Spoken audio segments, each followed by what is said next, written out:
and the extraordinary job you all are doing. You're doing really a great job on behalf of the citizens of New York City, New York State, and in the tri-state area. So I want to thank you very much for your leadership and dedication.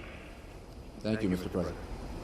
Secondly, I've been in touch with you all, and you've extended me a kind invitation to come to New York City. I accept. I'll be there tomorrow afternoon after the prayer service at the National Cathedral. I look forward to joining with both of you in thanking the police and fire, the construction trade workers, the restaurant owners, the volunteers, all of whom have really made a huge display for the world to see of the compassion of America and the bravery of America and the strength of America. Every world leader I've talked to in recent days has been impressed by what they have seen about our nation and the fabric of our nation. And I want to thank everybody when I come. So thank you for your hospitality. Well, Mr. President, thank you for coming to New York. I'm sure that's going to be a great inspiration to all of us, and particularly those thousands of men and women still downtown trying to help us with the rescue efforts. I also want to thank you for all the help we've gotten from the federal government. It's been tremendous, and for your words. You are right. Our nation is united as never before, and we will triumph over this evil with your leadership and your inspiration. And I also have to congratulate the mayor for the tremendous effort he has made. Mr. President, you would be proud of the leadership and the cooperation we've seen here. The city has taken the lead. Your people have been enormously supportive, and we're very grateful. Well, thanks, George and Rudy. Thank you all. I know you've put in a request, and I've directed the Attorney General to expedite any payments of benefits for those fallen public safety officers to their families, any benefits to their families. And the Attorney General, as I understand, will be making a formal announcement of your request today. I've told Allbaugh anything it takes to help New York. I have been in touch with the Congress. They are expediting a supplemental. We've had great cooperation with members of the Congress in both political parties. So just keep in touch. I know you will. This isn't the first time we've talked, and I really appreciate the fact that you all are in charge. And I know the citizens of New York and the tri-state area, people of New Jersey and Connecticut, are appreciative as well. Mr. President, the uniformed officers, the police, the fire, the emergency service officers, their families will really appreciate this. We're going to sustain a tremendous loss of our bravest and our best people. And the relief that you're now making available to the families, it's going to mean a lot to them. They're going to be able to think about the fact that their children are going to be taken care of, that they're going to be able to go to college, that they're going to be able to carry on. So I can't express to you how appreciative we are of your acting so swiftly. And also, on that terrible day when our city was being attacked, you were in immediate communication with us, Mr. President, and helped to secure the city. And the work you've done for us, we all eternally appreciate. You've been a terrific leader, and we're taking direction from you, and we're following your example. You've done a terrific job, Mr. President. Thanks, Rudy, and thanks, George. Let me make it clear to you all, as my close friends, that my mindset is this. One, I'm weep and mourn with America. I'm going to a hospital right after this to comfort families. I wish I could comfort every single family whose lives have been affected. But make no mistake about it, my resolve is steady and strong about winning this war that has been declared on America. It's a new kind of war. I understand it's a new kind of war. And this government will adjust. And this government will call others to join us to make sure this act, these acts, the people who conducted these acts and those who harbor them are held accountable for their actions. Make no mistake. As we do so, I urge, I know I don't need to tell you all this, but our nation must be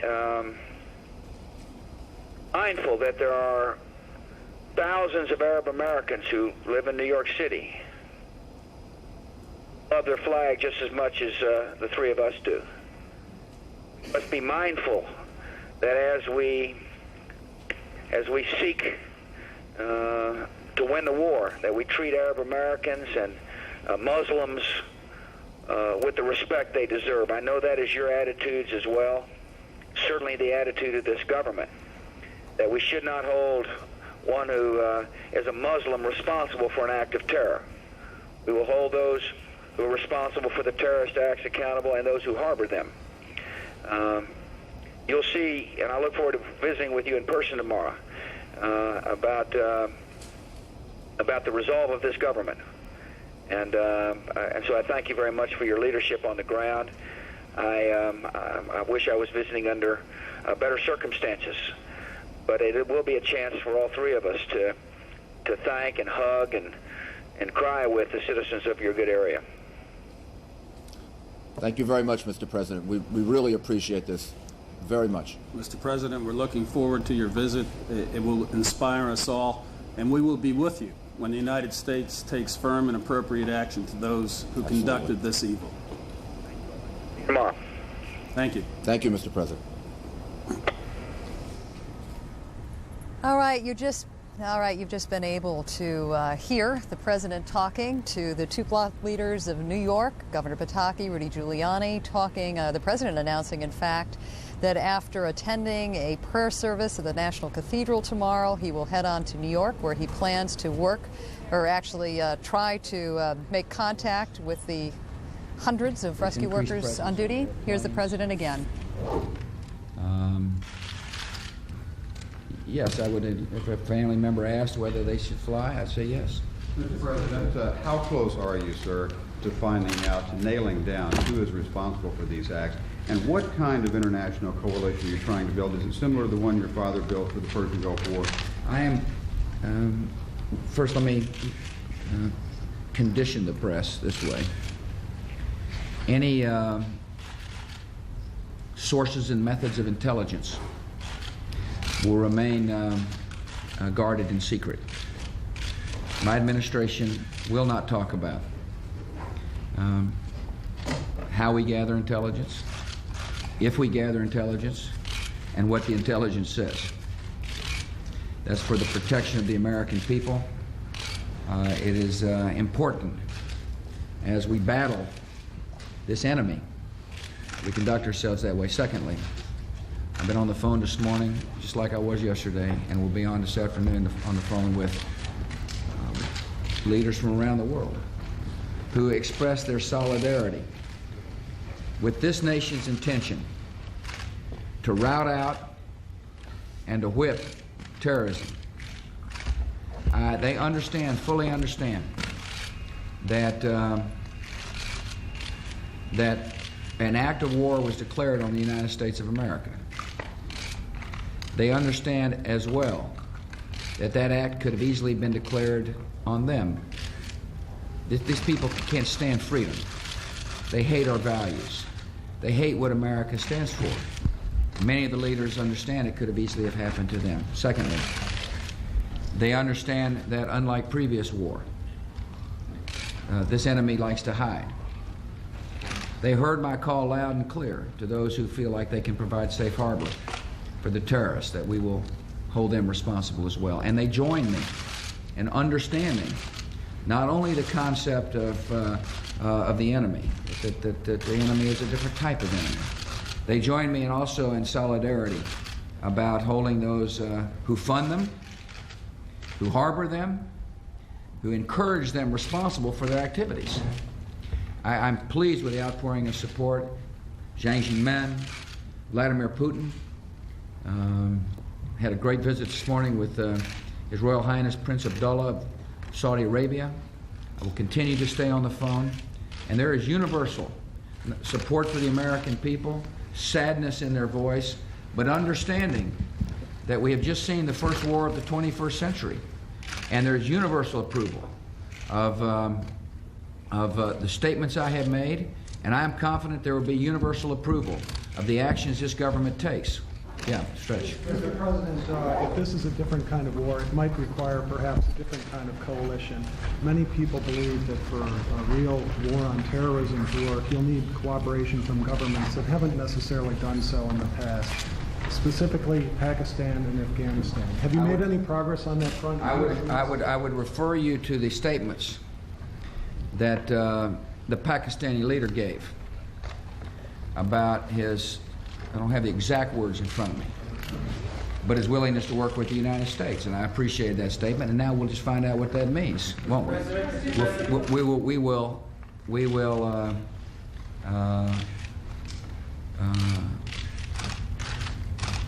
We will give the Pakistani government a chance to cooperate and to participate as we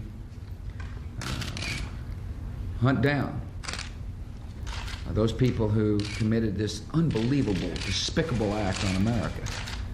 Mr. President, how confident are you that Osama bin Laden is behind these attacks? Do you know what his whereabouts are? And secondly, what kind of support are you looking for from Congress in terms of your willingness to act? We are, we will not discuss intelligence matters, how we gather intelligence, and what we know. Secondly, I am about anybody. When our government acts, you'll be informed. Secondly, we had a great meeting yesterday here in the Cabinet room with leadership of the House and the Senate. I was touched by their response, their encouragement, and their willingness to work together. And I would be very pleased to see a strong resolution come out of Congress supporting the administration and what we intend to do, and we're working closely with Congress. Secondly, progress is being made on a supplemental.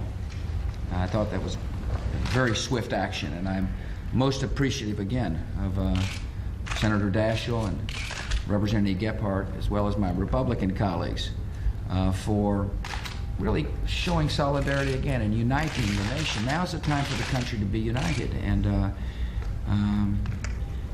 you know, through the tears of sadness, I see an opportunity. You know, make no mistake about it, this nation is sad. But we're also tough and resolute. And now's an opportunity to do generations a favor by coming together and whipping terrorism, hunting it down, finding it, and holding them accountable.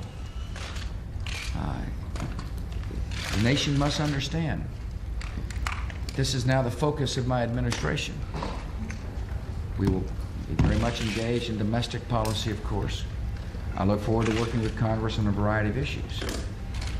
But now that war has been declared on us, we will lead the world to victory. To victory. Mr. President, what is your understanding of the threat to Air Force One, and do you believe that the terrorists attempted to assassinate you, sir? I will not discuss the intelligence that our country has gathered. Do you believe they tried to assassinate you? I believe I took the, I know I took the appropriate actions as the Commander-in-Chief to be in a position to be able to make the decisions necessary for our government to handle the crisis. You didn't hear the end of the phone call with the mayor and George Pataki, both of whom thanked me for the fact that we were immediately on the phone with them from Air Force One, and our government responded quickly. How do you feel knowing you're under personal threat? Could you give us a sense as to what kind of prayers you are thinking and where your heart is for yourself as you work on that? I think about myself right now. I think about the families, the children.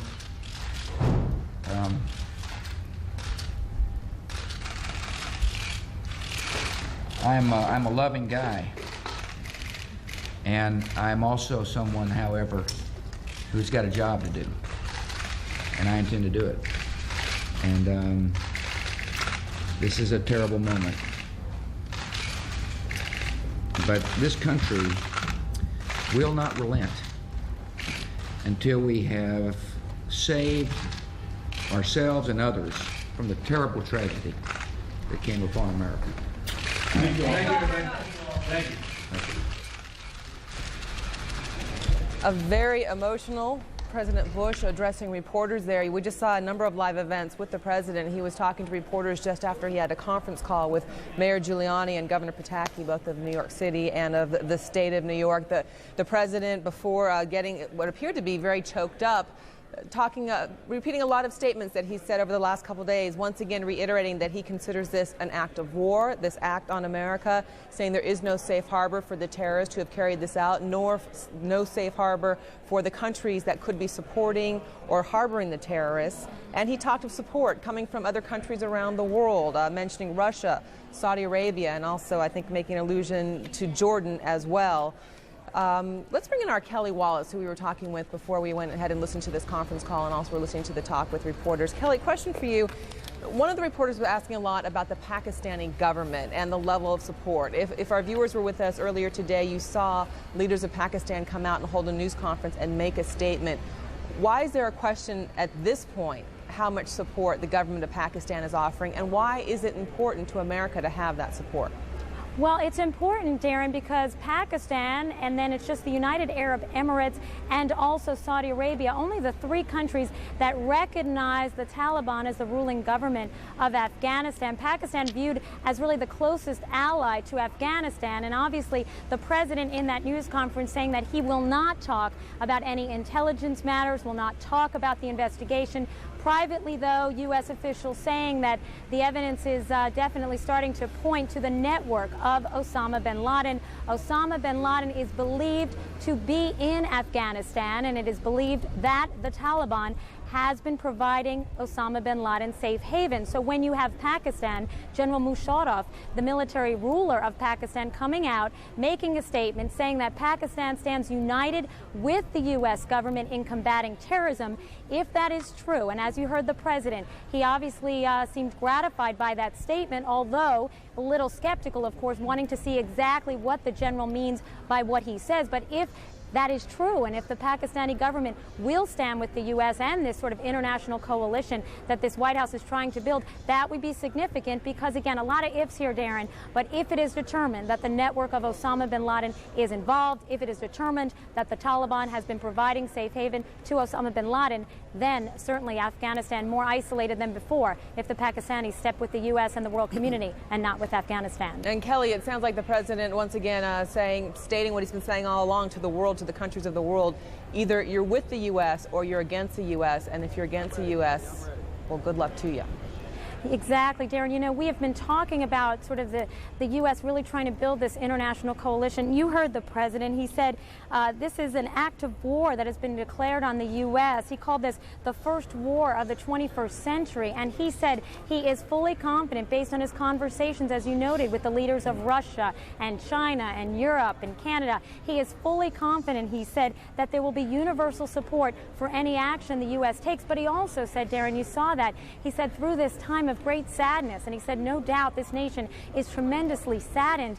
He said he sees this as an opportunity to go out and try and wipe out terrorism, to try and hunt it down. And we really have been getting the sense from U.S. leaders that not only is this administration trying to A, determine who happens to be responsible for these attacks and to try and take those people out, but B, to make sure this doesn't happen again and to use this as an opportunity to try and destroy any other terrorist cells that might exist around the world. Darren. Kelly Wallace at the White House. Kelly, thank you very much. And as we toss it over to Leon, actually, we're going to go to Boston. This is former President Bush. He is addressing the Lotus Corporation. Let's go ahead and listen to former President Bush. And we've got to be tolerant. If, as the preliminary evidence suggests, this was an act of bin Laden or some related group, or perhaps an entirely different group of radicals, we should be mindful that these were not the acts of all Muslims who, like Christians and Jews, believe in a God of love and mercy. Rather, these were senseless murders committed by religious extremists who kill out of hate. Just since I've been back, since yesterday afternoon, have received letters from high officials in Saudi Arabia and talked to a friend in Kuwait, messages from China, And this is just here. Certainly the White House has been inundated with such messages of concern and support. And finally, I've seen some of the commentary comparing this attack with Pearl Harbor. I'm probably the only guy in this room old enough to remember where I was when the first reports of Pearl Harbor came in. And in some respects, there are similarities. For example, just as Pearl Harbor awakened this country from the notion that we could somehow avoid the call to duty and defend freedom in Europe and Asia in World War II, so too should this most recent surprise attack erase the concept in some quarters that America can somehow go it alone in the fight against terrorism, or in anything else for that matter. But in many respects, this is far more difficult.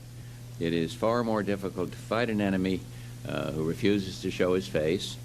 And so earlier this week, we were confronted head-on, once again, by one of the remaining great challenges of our post-war world, the threat of terrorism. I remember when President Reagan asked me, when I was vice president, to head up a task force on international terrorism.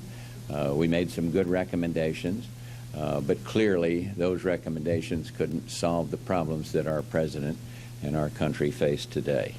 I can tell you, I talk quite regularly to our son. Been doing that since he was a little kid, and will continue to do it. But it's not always about policy. It's not, what do you think, Dad, I should be doing, that kind of thing. It is more the relationship of a very close family staying in touch one with the other. Matter of fact, all three of his brothers and his sister called me in our little hotel out there in Wisconsin yesterday, just staying in touch one with the others. Families all across this country are doing. I know that George is strong. I know that he has a fantastic national security team around him. I know that in reaching out to the Congress, as we're seeing now, and in reaching out to our friends and allies and others around the world, he is doing the right thing. I've got to confess to being a little annoyed at the attacks on him for following security procedures, not rushing right back to Washington. But as you've seen in today's paper, there was some credible threats on the life of the president, indeed on the White House itself. And so, and several people have called to apologize for their premature judgments on that. He does know what he's doing. He's blessed with this strong team, and I think he's lifted by the prayers of the American people and the prayers of people around the world. And so I ask you to keep our president and the victims in their prayers, in your prayers. Pray for the families. Pray for that we will prevail against this threat. We've moved into a different era now. You saw what NATO did yesterday, and I think that is very, very important, that the alliance is standing firmly with the United States. You're hearing, the president has heard from Jiang Zemin in China and from Putin in Russia, and I think this is very important, all denouncing the international terror. So a coalition is kind of in the process of coming together, and then it'll be the awesome responsibility of the president and his national security team to determine what to do. The prospects of peace and prosperity in our country, this notwithstanding, have really never been higher. And yet the world does remain a dangerous place with more instability and unpredictability. People used to ask me when I was still president, well, is the Soviet Union having imploded? Who's the enemy? Why do we need a strong defense? Why do we need all this intelligence? Who's the enemy? And I'd say way back then, I've continued to say the enemy is unpredictability and, of course, instability. And I think we see the unpredictable nature of the threat we've seen it just in the last few days. The Soviet bear, the great superpower, is gone, but new dangers have emerged to take its place, take the place of a kind of superpower confrontation. Regional tensions in Europe and the subcontinent remain. Narco traffickers still threaten your kids and my grandkids. rogue states such as Iraq and North Korea, unpredictable, but I think still present a very clear threat to civilized countries in a lot of ways. And together with terrorism, all represent threats to the peaceful world that we seek to build. And if I might add, all of this and more should reinforce the need for Americans to have the best possible intelligence in the world. You may remember I went to CIA. I was living peacefully in China as the equivalent of your ambassador. I was then head of the liaison office with the title of ambassador because I'd been ambassador at the United Nations. And we were bicycling away happily there in China. In those days, China was isolated from the rest of the world, and so we couldn't go into anybody's home. We couldn't be received by many other officials. And I remember bicycling one Sunday back from our little church service in Beijing to the U.S. liaison office, and a messenger came from our embassy or our liaison office and said, Mr. Ambassador, we have a important message for you. He said, you better be sitting down. I said, I am sitting down right on my bicycle right here.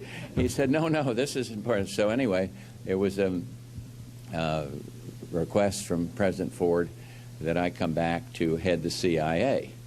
I'd been a consumer of intelligence at the United Nations. I'd known something about it as a congressman, but I didn't know all the technicalities of intelligence.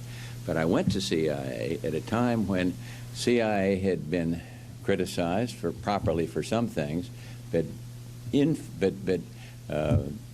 unfairly attacked for many things that it shouldn't have been attacked for. And what happened out of that period was that many of our human intelligence sources dried up. If they see there's some muckraker going out to CIA and considering that everybody out there as doing something bad or naughty, and if they see the names of our intelligence sources released, those sources dry up. And so human intelligence is a kind of a dirty business. And in it, you have to deal with unsavory people. People tried to make a lot out of the fact that at one point the intelligence community dealt with Manuel Noriega. Well, they did, but it isn't a nice, clean business.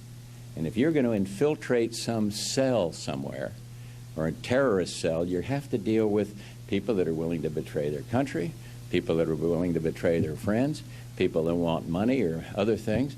And it's not pleasant. But if we are going to provide the president with the best possible intelligence, we have to free up the intelligence system from some of its constraints. You got to always respect the privacy and right of an American citizen. But I think they ought to take a hard look now at whether we've gone too far in denying the people that run the intelligence community access to human intelligence. You know, you can tell a lot from science. When I was president during the Gulf War, they could tell me exactly how many troops were where on the front lines. They could say which direction they were moving. I remember getting a thing from Saddam Hussein via Gorbachev saying, well, they're pulling out. Yeah, they were pulling out of where they were, but they were going south towards Saudi Arabia. And we could tell that from intelligence. But what we couldn't tell is the intent. And the only way you can measure intent in intelligence is if you have human intelligence. If you have people that are really willing to risk their lives for a cause, and sometimes they'll risk it for noble reasons. They believe in democracy and freedom, and sometimes they risk it for more selfish reasons like money or women, or you name it. And it's not pleasant, but I think we're going to find that we have to do more in the way of human intelligence, and that means we're going to have to take a broad look at exactly what constraints the intelligence community, not just CIA, but the community itself, is operating under. And I think it's important to recognize that all this new internet technology that you guys know so much about has to be reviewed, in a sense, to see whether we're constraining our intelligence communities from getting after the culprits that may be American citizens. It's not pleasant, but I believe strongly we need to strengthen our intelligence. We got the best intelligence system in the world. Our president gets better intelligence, I think, than the Prime Minister of England, President of Israel, Prime Minister, whatever. But we still need to strengthen it, and I think you're going to see a little effort to do that. The world we live in today is very different than what it was when this week began. Very different indeed. And we should make sure that these agencies responsible for protecting American citizens against terror are not forced to fight this critical battle with one arm tied behind them. Having said all that, the topic at hand today is the energy business. And though it seems like a million years since I was out there in the business trenches like you all are, following a dream, working to build something with my career, I always enjoy the opportunity to visit with executives who lead dynamic companies, who work with and for dynamic companies, particularly in the industry where I spent some 17 years. Lodestar provides a very valuable service to the energy industry. I know that, and my friends in that business know that too. I left the oil business, 36 years ago, but my interest has never diminished. In many ways, in fact, it intensified during my public service, because what so many companies like the ones that some of you represent here today do have a direct effect on our country's national security, as well as our vital strategic interests around the world. Interesting transition here as we just pipe down for a second. Former President Bush's audio, the 41st president. On the right-hand part of your screen, you're seeing the arrival of the 43rd president, his son, President George W. Bush. He is arriving at Washington Hospital Center. He had mentioned this when we were listening in earlier when he was talking to Mayor Giuliani and Governor Pataki. He's going there today to visit victims recovering from the plane crash into the Pentagon on Tuesday, doing that to show his support and wish them well. We'll keep that picture up, and we'll bring the sound back up on former President Bush. Right now. The guy in the back jumped up and said, yeah, if you weren't president, I'd be buying stock right now. So I'm not going to tell you guys how to run your business or what Chris ought to be doing differently. But I have to say, I was fascinated in doing a little homework to learn. We will get back to the comments of former President Bush in just a minute, but we do want to go to this picture live. Once again, this is the arrival of the current President Bush, his son, President Bush, arriving at Washington Hospital Center. He had mentioned this earlier. He's showing up here to show his support for those that survived the plane crash into the Pentagon on Tuesday and are at this hospital recovering from their injuries. Yeah, we just heard the former President Bush pretty much get to the end of his remarks about this current situation. He's calling it a new era as far as the U.S. Is concerned. And as we're seeing now, the former President George W. Bush is about to get out of the vehicle, and I think he may have already gotten out. Let's go ahead and bring in our Kelly Wallace, who's standing by at the White House. Kelly, the president mentioned earlier that he was coming here to show his support. Of course, he can't visit everybody in the hospital who's recovering from the tragedy of Tuesday. No, exactly, Darren. You heard him say he wishes he could comfort every family and every victim of this tragedy. The president going to this hospital, I believe the First Lady expected to join the president here to visit with victims of course, the crash into the Pentagon, and also the president wanting to thank all the doctors and nurses who have been working very hard, pulling in overtime hours, really doing everything they can to help the victims and comfort them. Darren, I was just struck as we listened to the former president just about sort of the similarities here. There's just so much to talk about. You know, the former president saying that he talks to his son quite regularly. He said, well, he's been doing that since George W. Bush has been a little boy, and so he's going to continue that. He says they don't always talk about policy very much. Sometimes it's just sort of a close family staying in touch, but we do know that the president... Kelly, let me just interrupt you just for a second, because there we see President and Mrs. Bush as they go ahead and walk into the hospital. But I did pick up on the same thing as you were saying, that he was talking about his relationship, father and son, former president, current president, and also as he was making his remarks, that the former president, you reminded the wealth of experience that former President Bush has as head of the intelligence community, as an ambassador, as vice president under President Reagan, and of course as president. He has to be an enormous resource, not just for the country, but especially for his son. Exactly, and we've always asked, we just asked Ari Fleischer, in fact, yesterday, because we know that the president did talk with his father on Tuesday aboard Air Force One. That was after, I believe, certainly some of the attacks were already underway. The White House never commenting exactly on the sort of subject of the conversation, to say sometimes the president talks to his father as a father and sometimes more for advice. But just as you're mentioning, you have the former president, many of the top officials in his administration who handled the Persian Gulf War. His defense secretary, Dick Cheney, serves as the president's vice president. And of course, Colin Powell, who is now, of course, the Secretary of State. And there are just a lot of similarities. You heard the former president say that his son, his administration, is trying to build an international coalition, and that after the U.S. does that, the president will determine what to do. Well, there have been a lot of comparisons made with the international coalition that the former president put together to, of course, deal with the Persian Gulf War and Iraq's invasion of Kuwait. Another similarity in terms of going to Congress, and you even heard the former president mention the importance of going to Congress. The president calling for some type of joint resolution, which would basically a use of force resolution, the U.S. to retaliate for those attacks. That resolution being compared to a resolution passed by Congress in 1991 that gave his father really the authority, the go-ahead for force against Iraq after the invasion against Kuwait. So just so many similarities, really, between his father's administration and in a way, what the president is coping with right now. Darren. Kelly Waltz at the White House. Kelly, thank you very much. And as you were talking, we were seeing pictures of reporters being allowed into the hospital where the president is visiting those victims of the crash at the Pentagon. Looks like we're going to get pictures of that visit. So when we do, we'll show them to you here at CNN. All right. Well, in the meantime, let's update you on some of the major developments that we've got up to this particular hour as we bring our extensive coverage of America under attack. Now, the very latest. President Bush talked by phone to New York Governor George Pataki and Mayor Rudolph Giuliani a moment ago. Mr. Bush told them that he plans to travel to New York tomorrow. Now, when he gets there, you'll understand that New York City is in the process still of recovering. They're asking now for more body bags to be brought to that city. As a matter of fact, we understand now that there are some 94 bodies that have been recovered, and they've been numbered to be identified. And of that 94, 46 of them have been identified. As of now, there are 4,763 people still considered missing in New York. Now, authorities are saying that the number of fatalities expected at the Pentagon, moving south of Washington there now, is around 190. That is the latest number that we have gotten from the Pentagon. They're saying now that fatalities are about 190, and according to the information that we've been told here at CNN, of that 190, the highest ranking officer is a 3-star Army general in that number.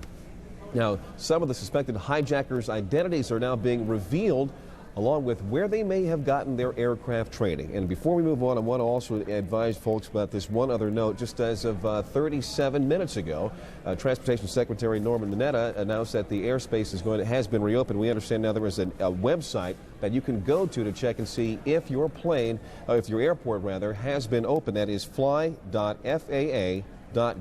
I just checked it a second ago, and as I counted, there are almost 70 airports that have been cleared, saying that the airport security there has been certified and is now operationally available.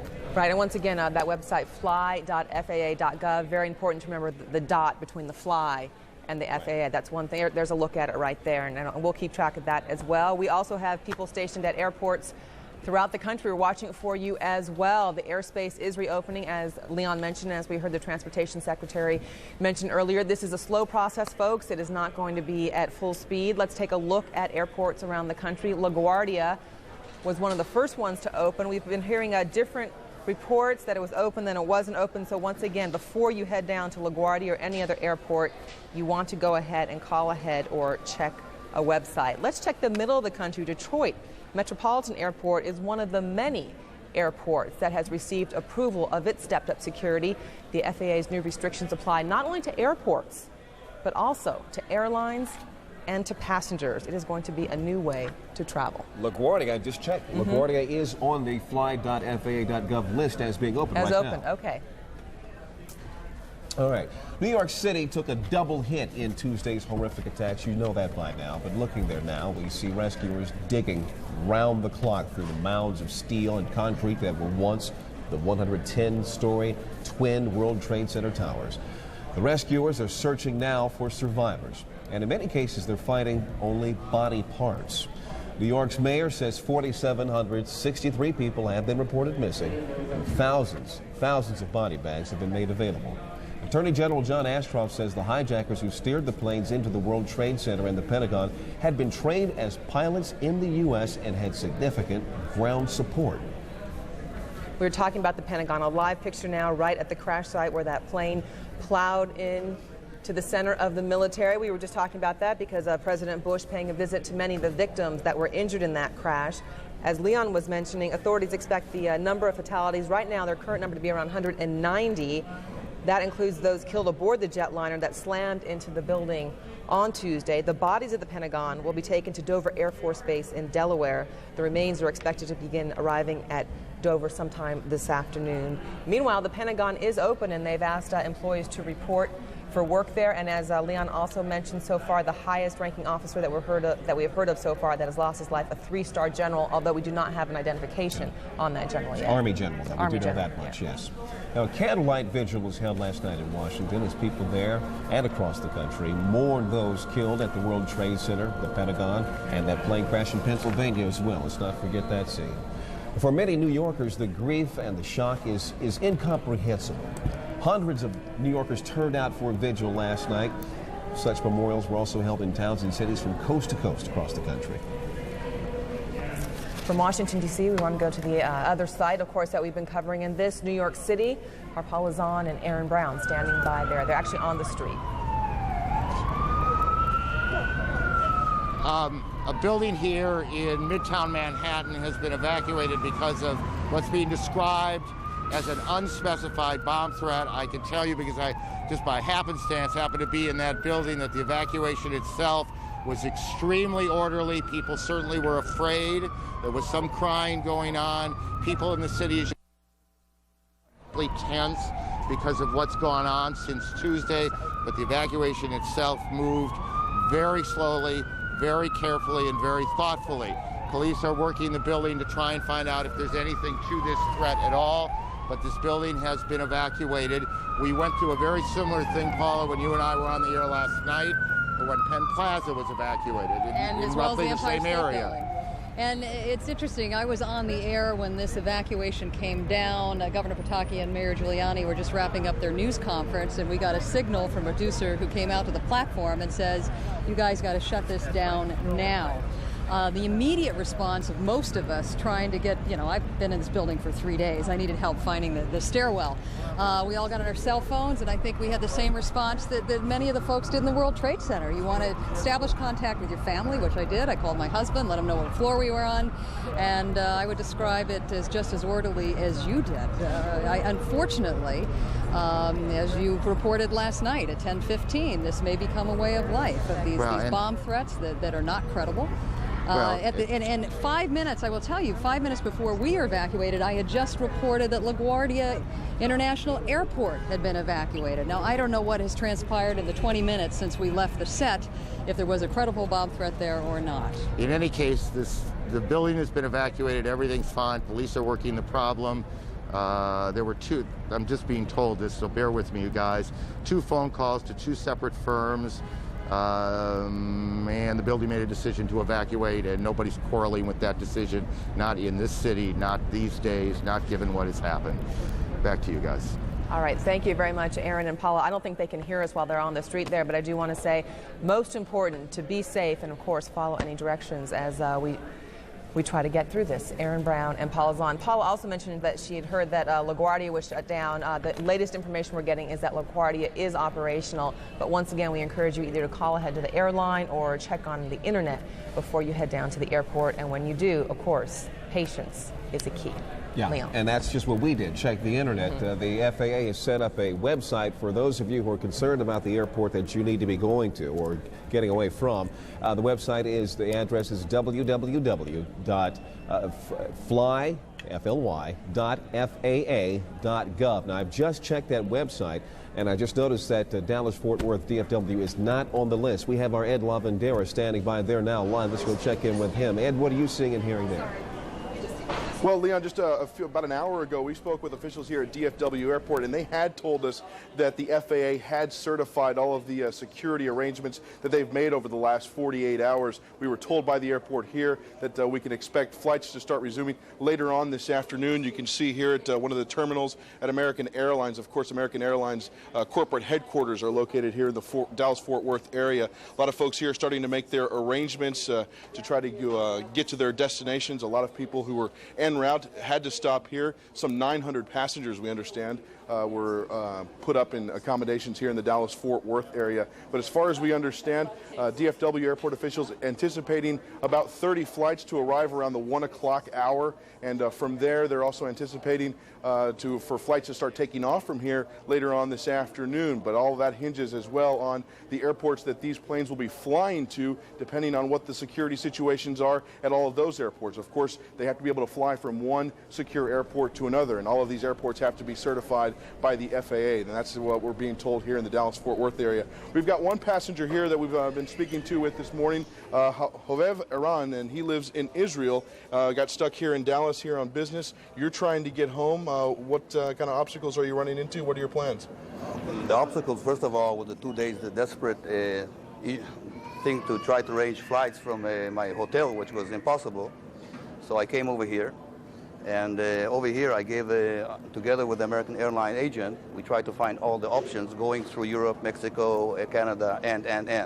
In the meanwhile, they arranged for me the afternoon flights to LaGuardia, and from there I can hit Europe or any destination that will get me close to my last destination. So I think that my decision to come to the airport and hop to the first plane that goes into some kind of my direction was correct, because you can't do that from home, or you can't do that on the telephone. You have to wait a few hours and then they will answer you. And after they answer you, they can't do anything about it. Yeah, like I said, you're trying to get to Israel. Are you concerned at all, given the situation and what you've seen in the last 48 hours? Or are you worried at all about traveling? I think that's going to be kind of the big issue here. I'm not worried about traveling, because I'm worried about driving more than traveling. It's statistics. Flying is safer than anything else in the world.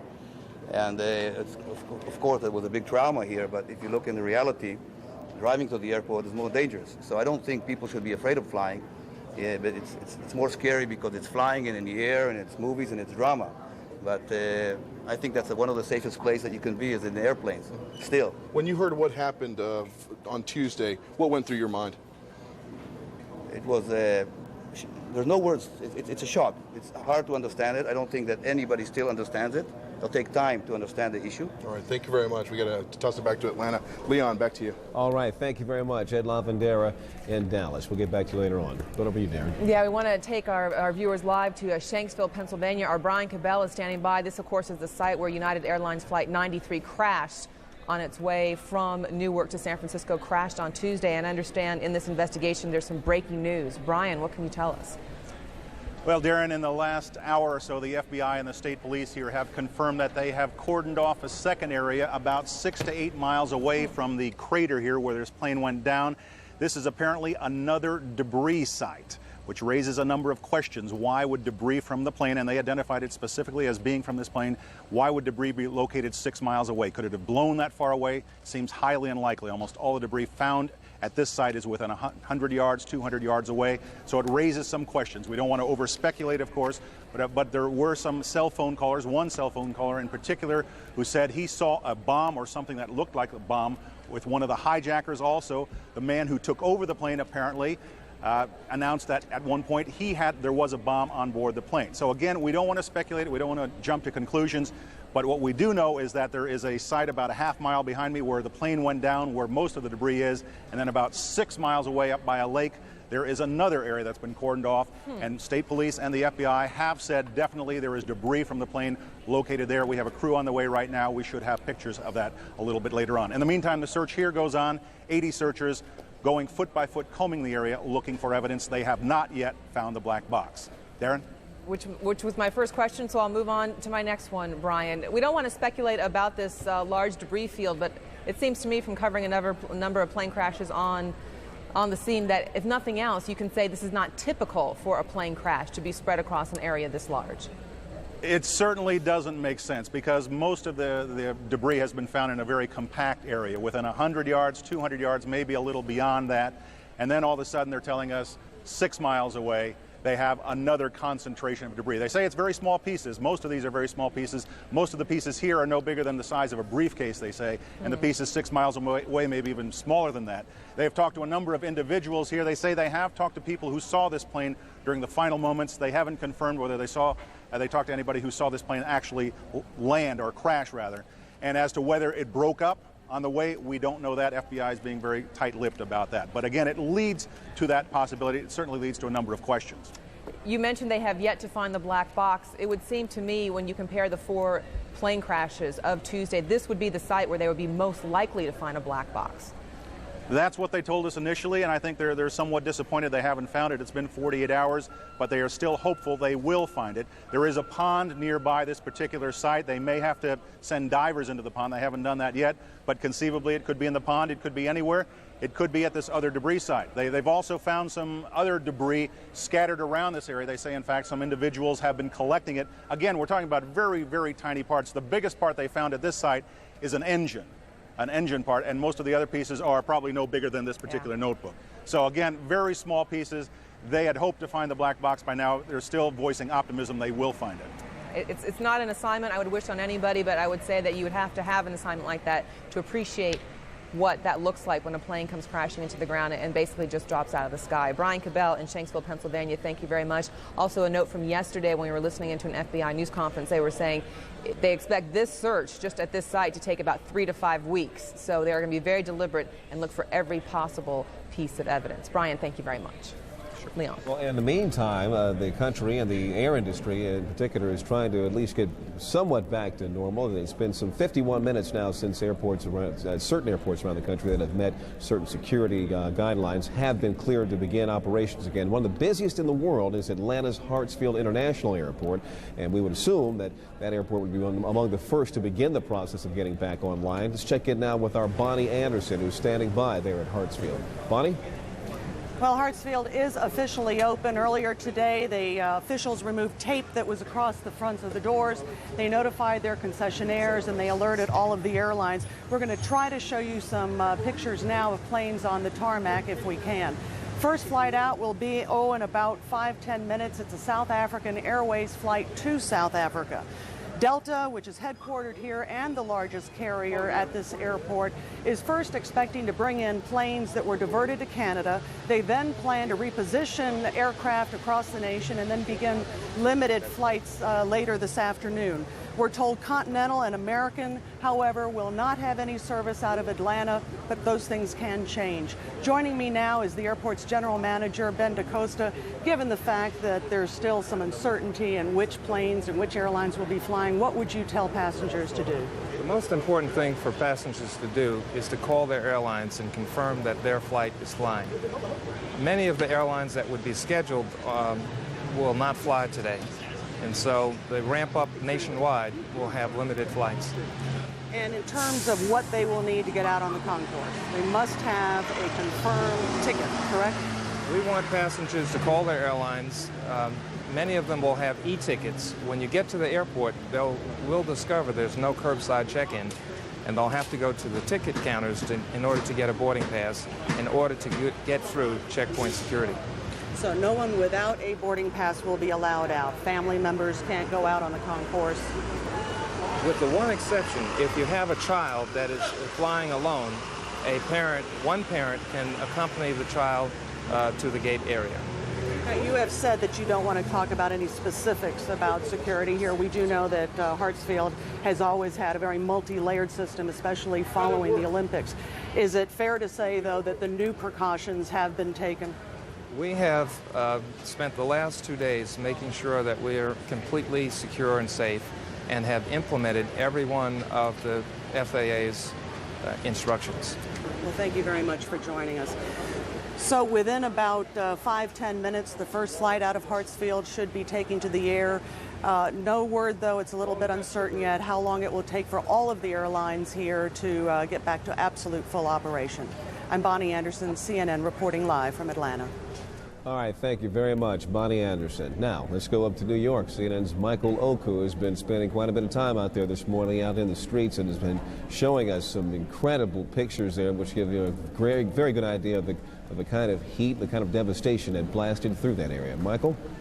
Hi, Leon. I'm standing just a few blocks north of what was the World Trade Center, Ground Zero, and all morning we've been bringing you horrific pictures that give you a sense of just how devastating the impact might have been felt by individuals who were in the area at the time. Certainly the impact was felt by some of the cars that you see here that were at the scene. And rescue workers have been pulling the wreckage away from Ground Zero in order to continue their work. And this area, which was this morning of particular interest to us journalists, has also become something of a shrine.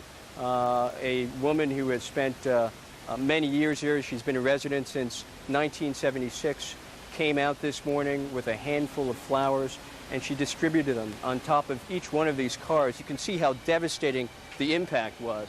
And you can see just, if you go over this way, William, and get a sense of some of the neighbors here who are checking out the impact. You can see everyone who has come by here this morning sort of meet this scene with a degree of incredulity. People, I think, didn't really quite understand just how devastating the impact was here until they saw something, anything that came from what was essentially Ground Zero. This is a neighborhood, I should tell you, that has experienced a lot in the last couple of years. Just about a block or two away from here is where John F. Kennedy Jr. lived. And you can remember that this was the site of a memorial to Mr. Kennedy, and now, of course, it's become a memorial to those people who might not have lived after the attack. Now, what you're looking at here is obviously the hollowed-out cavity of what was once a police car, probably a car driven by a detective, not one of those recognizable police cars. And this is a vehicle that must have been someplace near Ground Zero at the time. There's no indication as to whether these vehicles were vehicles that were driven down there once rescue workers and police officers and other law enforcement officials heard about what had happened here and tried to arrive on the scene to try to help people out. But if in fact that did happen, you can see that there was a terrifically awful impact. Just across the street here, you're looking at what was once a van used by Con Edison, which of course is the utility company that supplies much of Manhattan and much of New York with energy and other utilities. And again, you can see journalists and some neighbors around the area taking pictures and I think taking stock of what's happened in the past 48 hours. This entire neighborhood has been shut down essentially from 14th Street, which is just some blocks north of us, throughout the course of Lower Manhattan. It's pretty much been like a ghost town. And again, the neighbors here, it's not just a financial district, but it is actually a neighborhood. They've experienced a lot. In many of the buildings that you see around me, there's been some structural damage. And in those buildings that even haven't sustained structural damage, there's often no electricity. I spent the night in a building here that had absolutely no hot water. So yes, there are plenty of people who are suffering gravely as a result of this, and the impact was felt far beyond what you might call the epicenter. Leon? Michael, I'm wondering, did you get a chance to talk with any of the residents of the neighborhoods and have them tell you exactly where they were and what they felt like and what they thought when the whole thing first started coming crashing down? Absolutely. In fact, the woman who came here, this resident against it I mentioned, who has been living here since 1976, she came out with an armful of flowers, and she said she was actually standing on her roof after the first plane had made impact. And they were looking at the World Trade Center incredulously, as everybody was. I remember watching from the confines of the comfort of my home. And she said that when she saw the second plane go into the second tower, she was completely devastated. And she said she felt complete and total powerlessness. And she said part of the reason why she came out here with her flowers was because she wanted to take the opportunity, now that essentially Ground Zero had been brought to her doorstep, to maybe change this powerlessness into a feeling of humanity, is what she said.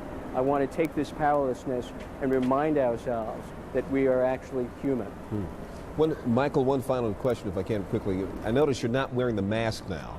Does that mean that the air situation down there has been cleared out for a wider area, or for the whole area, or what?